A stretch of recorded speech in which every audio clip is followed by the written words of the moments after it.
नाही दिलाय. म्हणून आम्ही जे काय करतोय ते या हिंदू समाजासाठी पहिला करणार, हे प्रशासनातल्या काही कावळ्यांनी लक्षात ठेवावं. माझ्याकडे काही नावं आली आहेत, भेटलोय त्यांना माझ्या भाषेत. आता जेव्हा मुंबईला जाईल तेव्हा जो काही कार्यक्रम करायचा आहे मुख्यमंत्री साहेबांना करून निश्चित पद्धतीने करेल, हे लक्षात ठेवा. कोणी पाहिजे तसा नगरपालिकेमध्ये बसतात, कोण पोलीस खात्यामध्ये बसतात.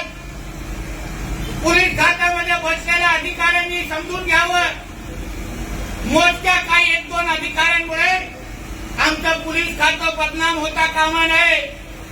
आमच्या मुख्यमंत्री देवेंद्र फडणवीस साहेबांकडे ते खातं आहे, म्हणून कोणालाही आमच्या फडणवीस साहेबांचं नाव खराब करायला आम्ही देणार नाही.